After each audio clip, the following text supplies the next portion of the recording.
Kapayapaan po ang sumainyo mga giliw naming mga taga-subaybay. Isang mabuting pagkakataon po ang ibinigay sa atin ng ating Panginoon Diyos upang muli ay makapiling namin kayo sa isang pag-aaral ng mga banal na kalooban ng Diyos na nababatay sa banal na kasulatan. At ito po ay sa pamamagitan ng programang Ang Kabanal-Banalan.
Ako po ang inyong lingkod, kapatid na Benhanan, at sa pagkakataon pong ito ay makakapiling po natin muli ang ating mahal na kapatid na Neraya.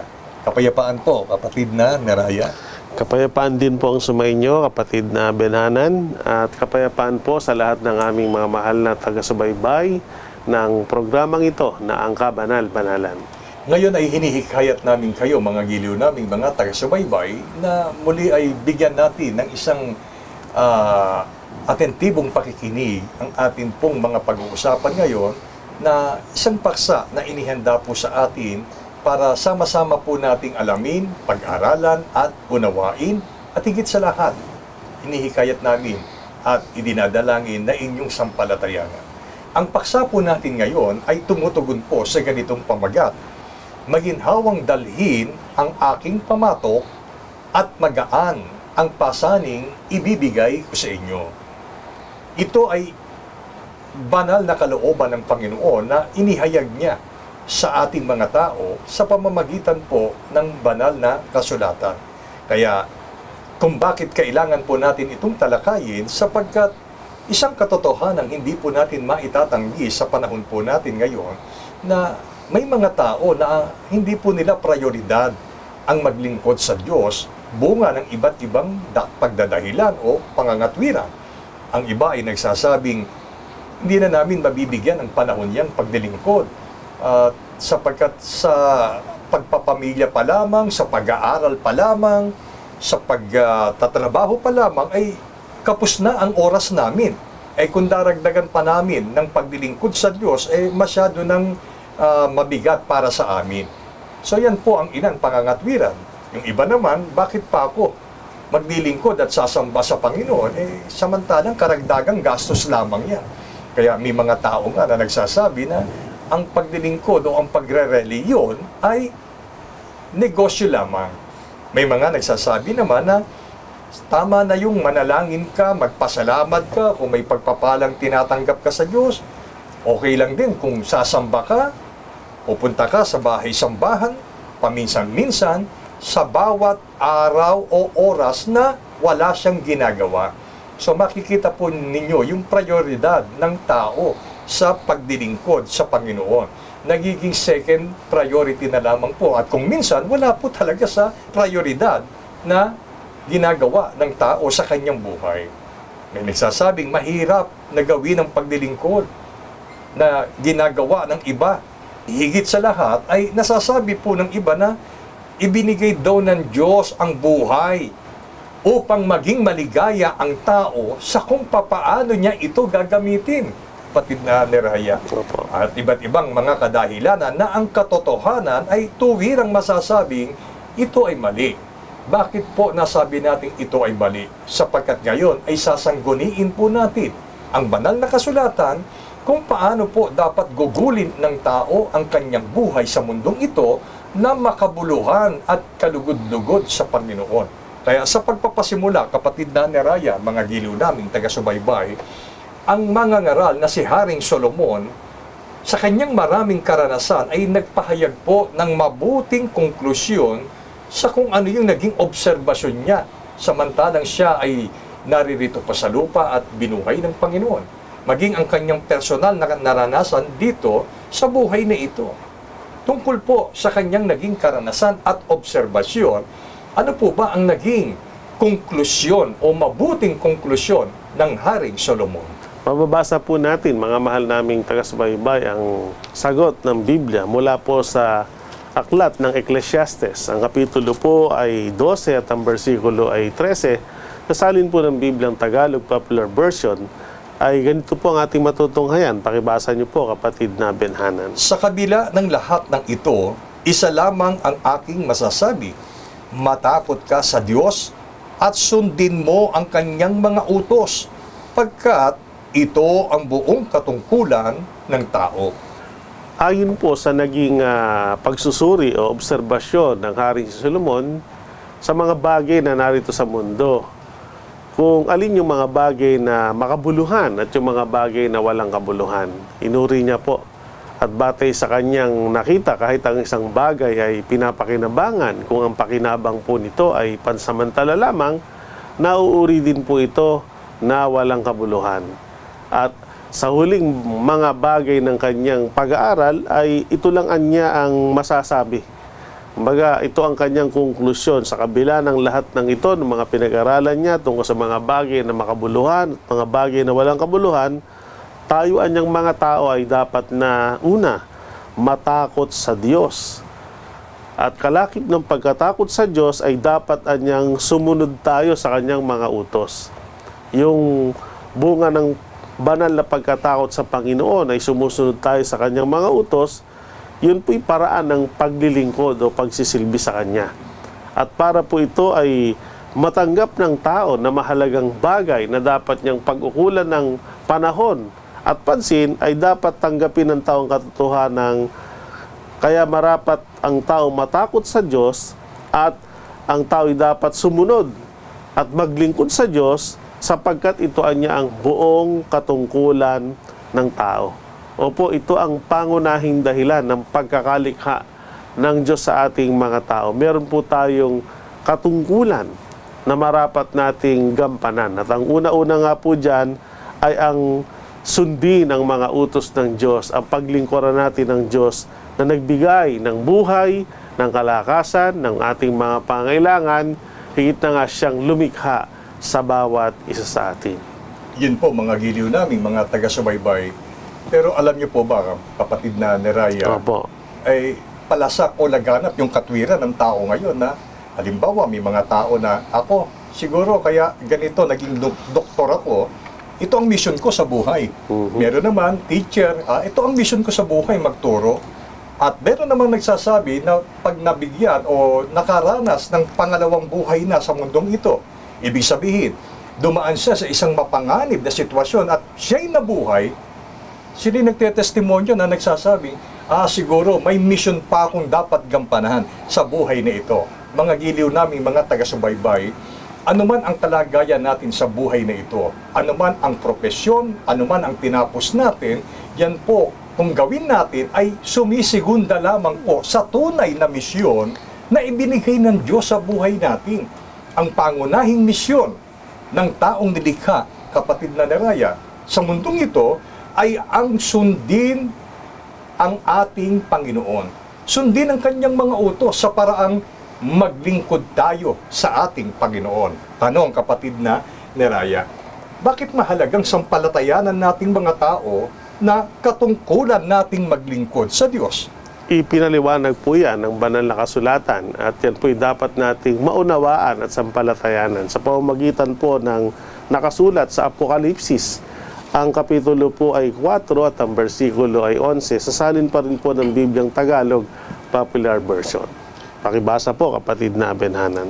Aming Panginoon at Diyos, karapat dapat kang tumanggap ng papuri, paggalang at kapangyarihan, pagkat ikaw ang lumalang sa lahat ng bagay at ayon sa iyong kagustuhan, sila'y nilalang mo at pinananatili.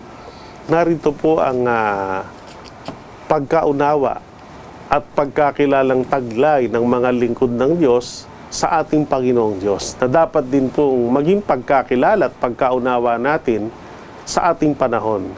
Paano ba kinikilala ng mga unang lingkod ng Diyos ang ating Panginoong Diyos? Bukod sa ang Diyos ay kinikilala nilang Panginoon na dapat pagsilbihan, kinikilala nilang Diyos na dapat paglingkuran at sambahin.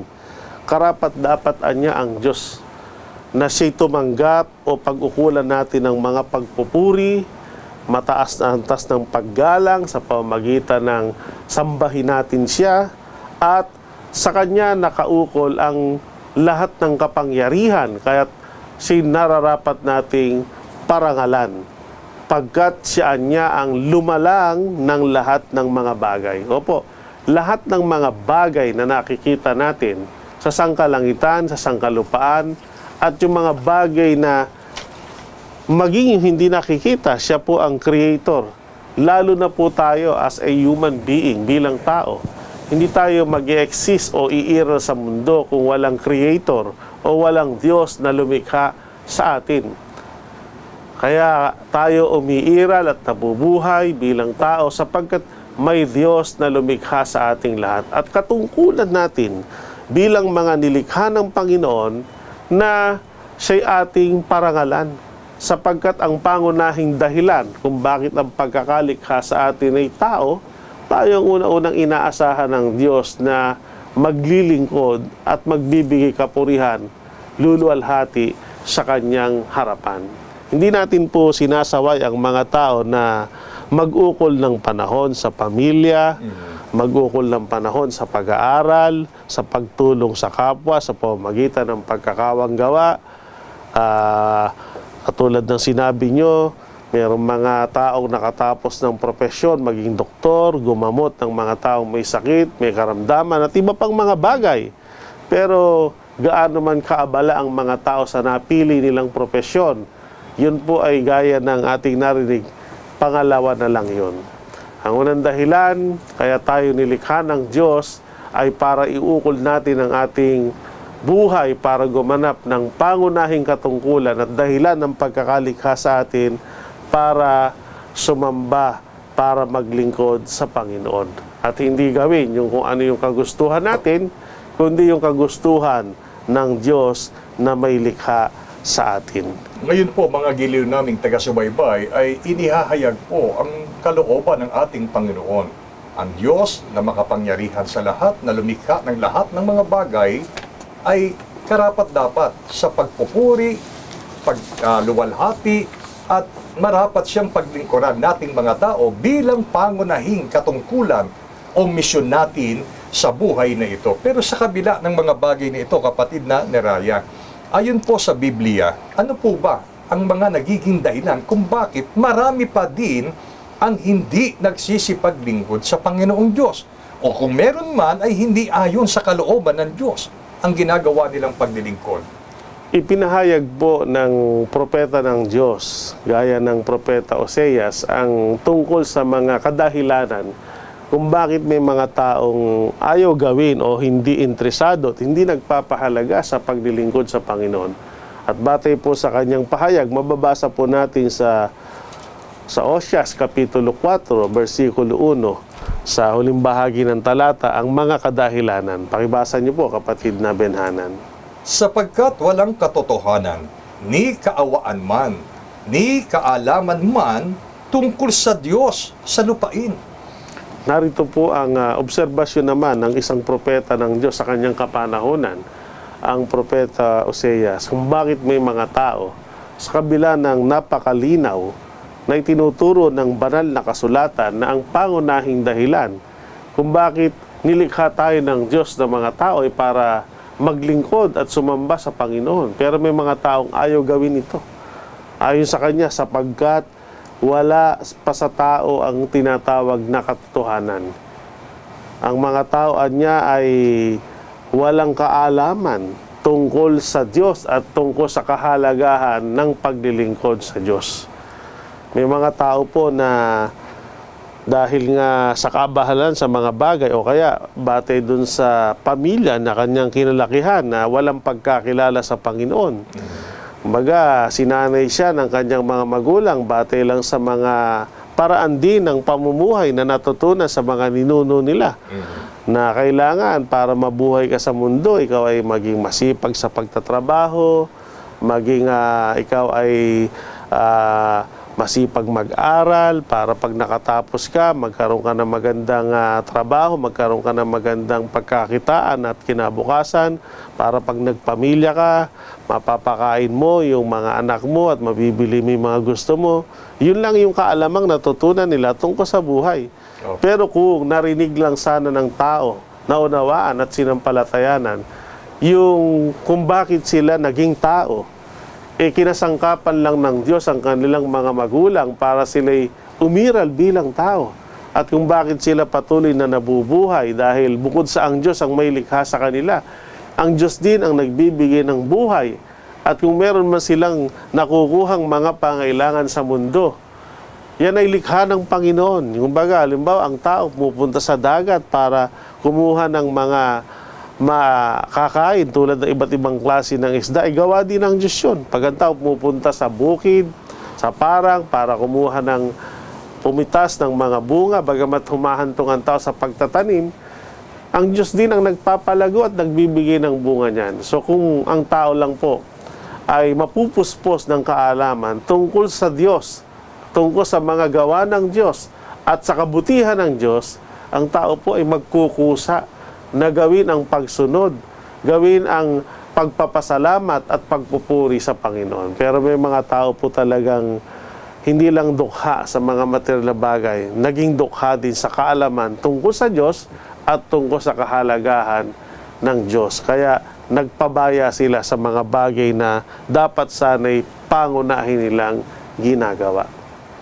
So sa makatuwid, kapatid na Neraya, napakamahalaga ang papel na ginagampanan para ang tao ay makapaglingkod ng totoo sa Panginoon Diyos sa pamamagitan ng pagkaalam nila, ng pagkaunawa sa katotohanan. At ang katotohanan, tinutukoy po dito, mga giliw naming taga-subaybay, ay ang mga salita ng Diyos. Opo. Kung ito po ay ating pakikinggan, kung itong tatanggapin, uunawain at sasampalatayanan, tiyak ito ang mag-uudyok para tayo po ay tunay na makapaglingkod sa Panginoon. Huwag po tayong manangan sa mga salit-saling sabi lang ng ating mga magulang na kinalakihan at kinatandaan po natin.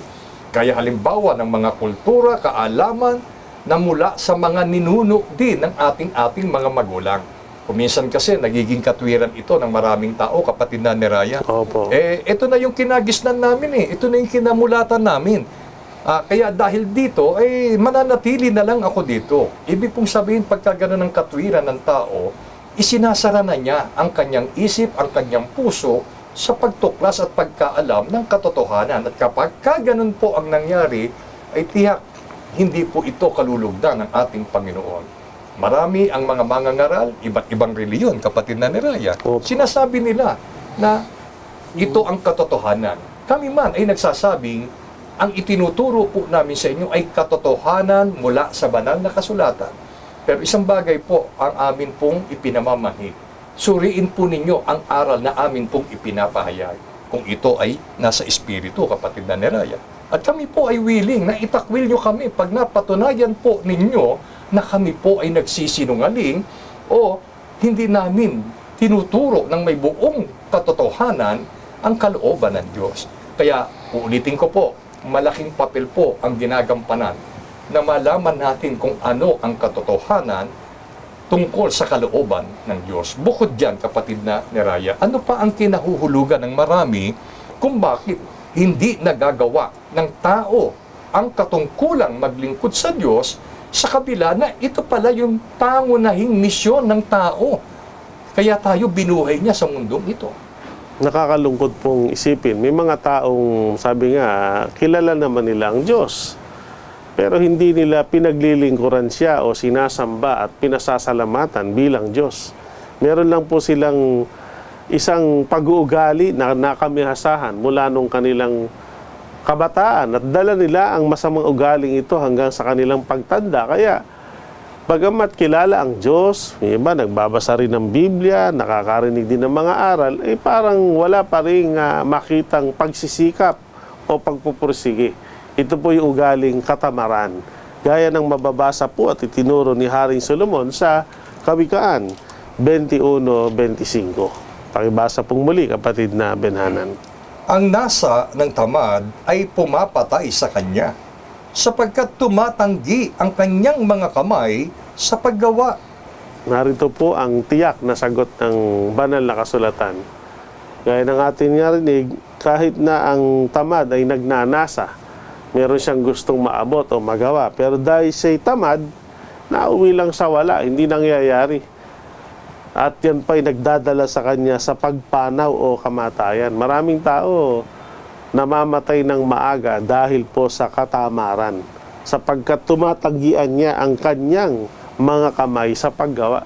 Sabihin na, meron naman siyang oras, meron siyang panahon, may lakas, may buhay, may kakayahan para gawin ang isang bagay.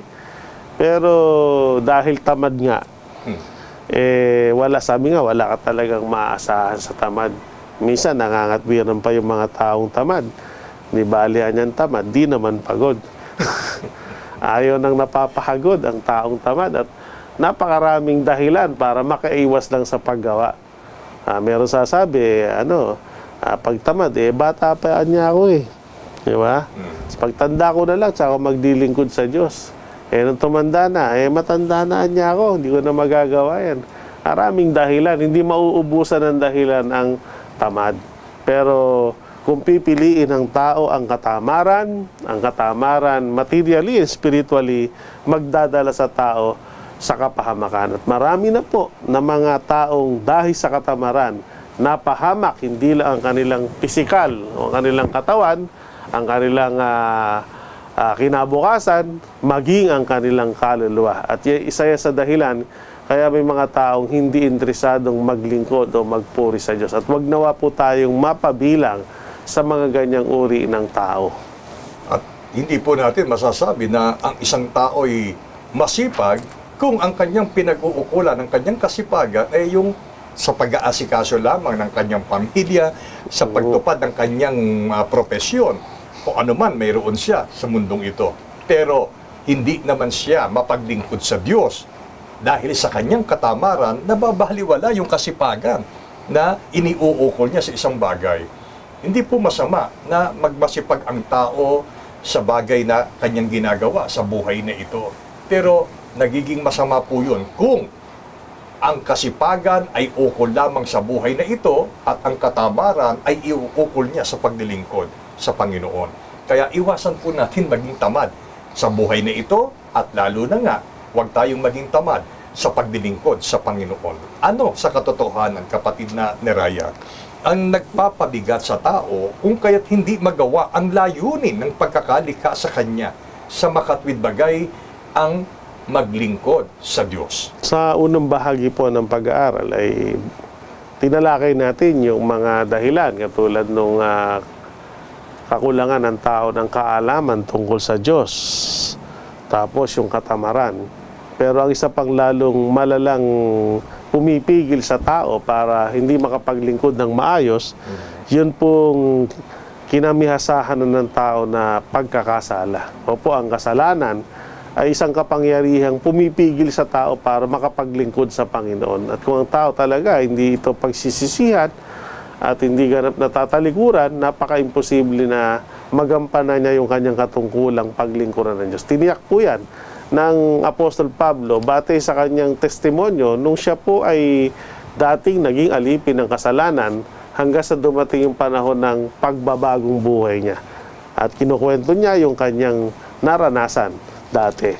Mababasa po natin yan sa Roma, Kapitulo 7, versikulo 20. Dadapwat, kung ang hindi ko ibig ang siya kong ginagawa, ay hindi na ako ang gumagawa nito, kundi ang kasalanang tumitira sa akin.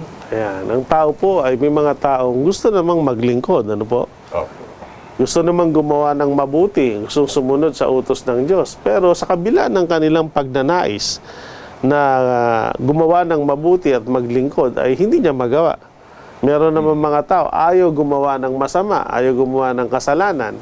Pero anumang pag-iwas o pagtanggi niya, nahihikayat pa rin siyang gumawa ng kasalanan. Naranasan po yan ng Apostol Pablo nung hindi pa po siya apostol o hindi pa siya naglilingkod sa Panginoon.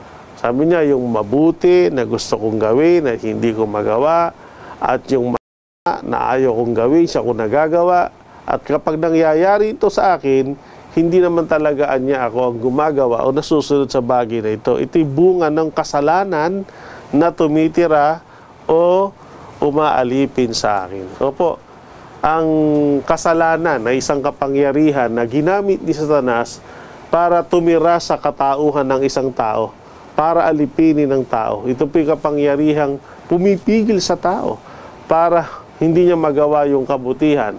At kapangyarihan namang nag-uudyok o nagtutulak sa tao para kahit anong pagtanggi niya na makapagsalita, makapag-isip o makagawa ng masama, yun pa rin ang kanyang nagagawa. At marami pong ganyang tao.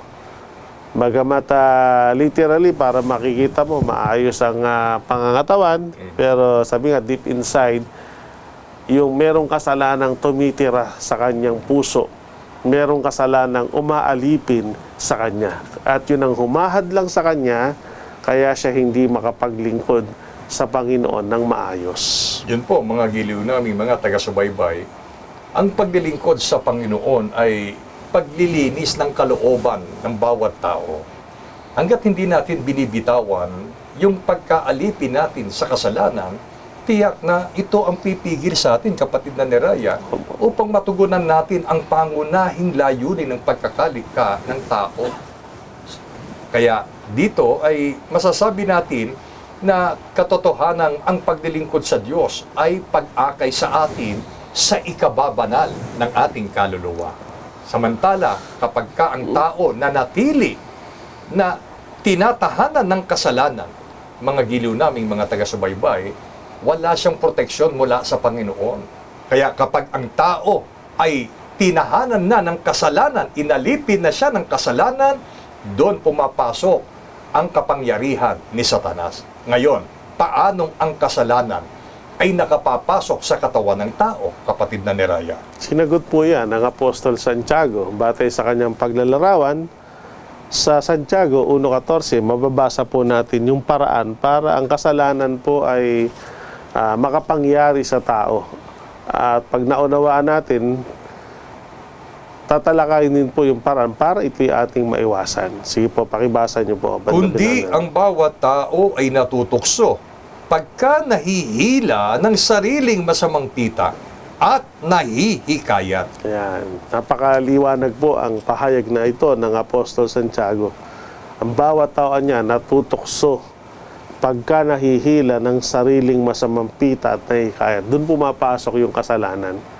So, una-una po, hindi naman natin pwedeng sabihin talaga, bagamat may mga taong sinasabi, o tukso, layuan mo ako. Dapat tayo ang lumalayo sa tukso. Hindi yung tukso ang palalayuin natin. Sapagkat yung tukso o kaway ng pagkakasala, paraan nga ng dyablo yan para pigilan ng tao na maglingkod sa Diyos, pigilan ng tao para gumawa ng mabuti. Kailan matutukso ang tao? Kapag ang tao nahila ng sariling masamang pita at nahikayat. Kumbaga, kapag ang tao po pumayag kang gawin yung kasalanan, doon ka na makapapasok sa pagkakasala. Kumbaga, dito tinuturuan tayo ng tamang paggamit ng yes or no. Ano ba yung mga bagay na dapat umaayaw tayo at mga bagay na dapat sumasang-ayon tayo. Nabaliktad po ang mga tao. Dapat yung tukso o kaway ng pagkakasala, inaayawan natin o tinatanggihan natin yan. Pero may mga tao, sa halip na tanggihan, pag siya tinutukso, pumapayag siya. So kapag ang tao pumayag, magkakasala ka talaga. Pero hanggat ang tao, kahit anong panunuksog na gawin sa'yo ng dyablo para magkasala, pero tinatanggihan mo, hindi ka pumapayag, hindi ka paghaharian ng kasalanan, hindi makakapasok to sa'yo. Pero kapag ang tao pumayag, nahikayat ka na, bunga ng sariling masamang pita, pumayag ka, doon papasok ang pagkakasala. Kaya marami pong tao, bunga nga ng pandaraya ng dyablo at pagpayag rin niya sa kagustuhan ng kasalanan, nakapasok at nakapanirahan sa kanyang puso. At yan ang kasalukuyang kalagayan po ng maraming tao. Kaya sa pamamagitan po ng pag-aaral na ito, pinapayuhan tayo na matuto tayong tanggihan ang tukso, tanggihan at iwasan ang mga kaway ng pagkakasala, sapagkat kung hindi tayo iiwas o tatanggi dyan, ay hindi natin magagampanan ng ating katungkulan. At kung meron man tayong kasalanang nagagawa ngayon, dapat talagang pagsisihan at talikuran natin ang mga kasalanan. At nakahanda naman po ang ating Panginoong Diyos para magpatawad at linisin tayo sa mga kasalanang pumipigil sa atin, para magampanan na po natin yung layunin ng pagkakalikha ng Diyos sa atin, na siya ating paglingkuran para din naman sa ating kapakanan. Yun po mga giliw naming mga taga-subaybay, kaya huwag po tayong mawawala ng pag-asa kung tayo man po sa kasalukuyang panahon ay alipin ng pagkakasala o madali tayong matukso, madali tayong mahikayat ng masamang pitak. Hindi ang ibig sabihin ay huli na ang lahat. Ngayon ay binibigyan po tayo ng pagkakataon ng Diyos na mabago po natin ang ating pong kalagayan sa buhay na ito.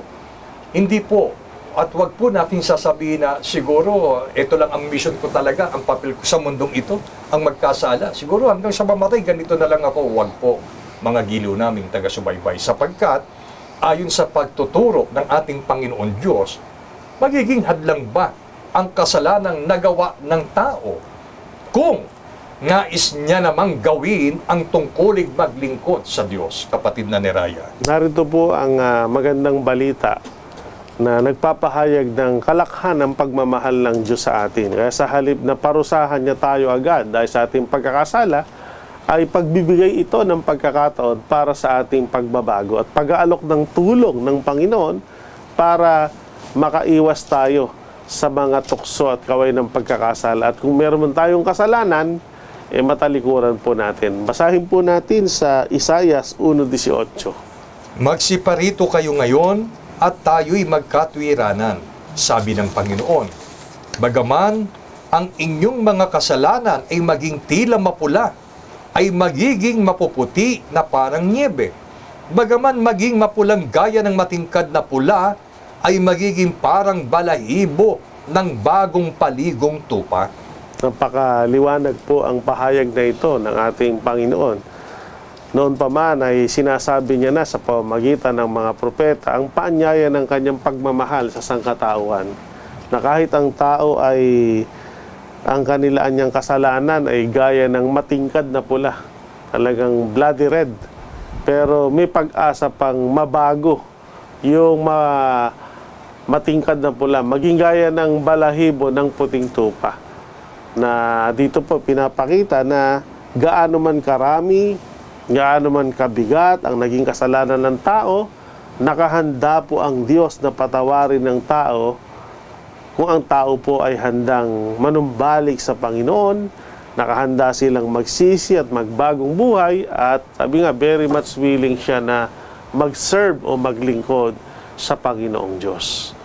Yun po, mga giliw naming mga taga-subaybay. Kaya, samantalang nasa atin po ang isang mabuting pagkakataon, wag po natin itong aksayahin.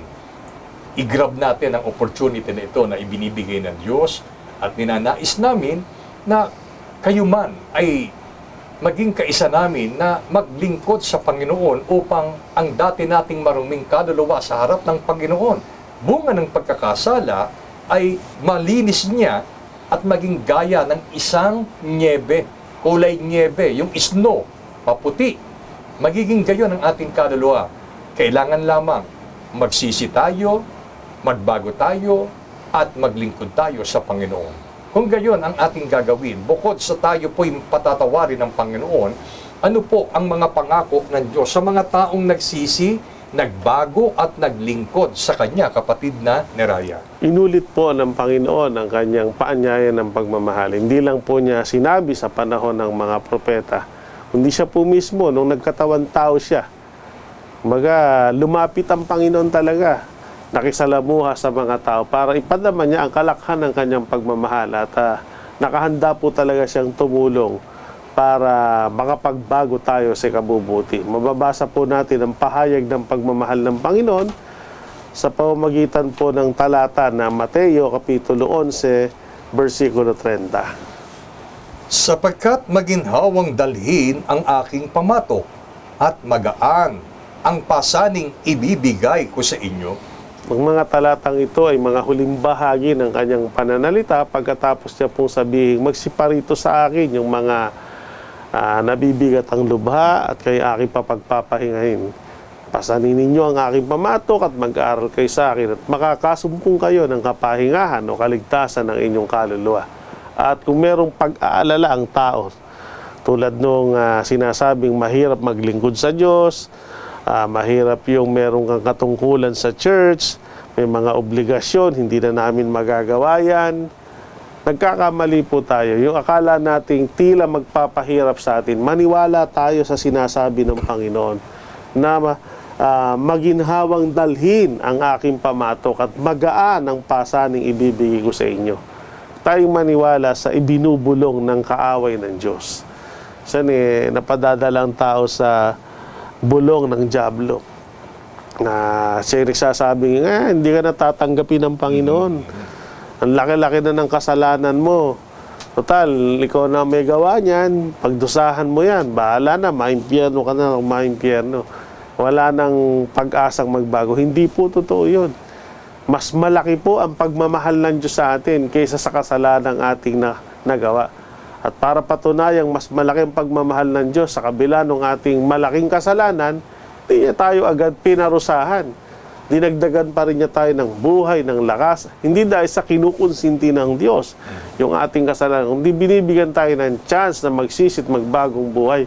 At kung tayo ngay magsisisi at magbabago at nakahanda tayong magpakabuti, papatawarin tayo ng Panginoon at tutulungan niya tayong bigyan ng sa halip na yung kasalanan ng pinapasa natin na nagpapabigat sa atin, ibaba natin yon at yung utos at aral ng Diyos, yung mga kabanalan, yung pagpapakabuti, yun ang pasanin, yung makapagpapagaan sa atin.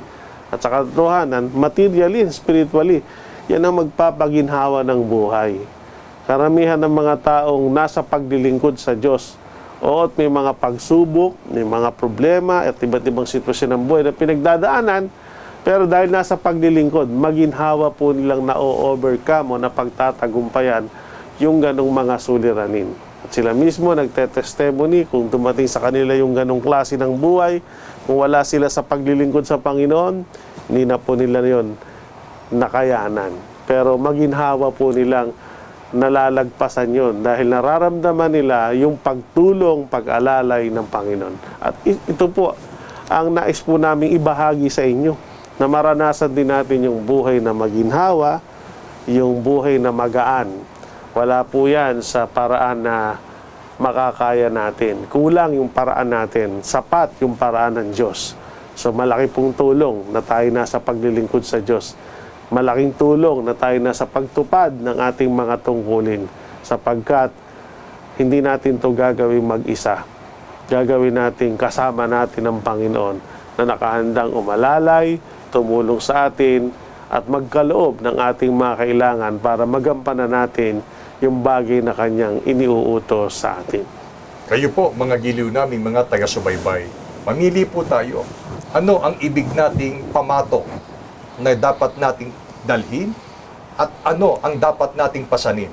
Ang pamatok na mula sa kaaway na nagpapabigat ng ating kaisipan, ng ating kalooban, sapagkat sino mang makasalanan, wala sa kanya ang kapayapaan.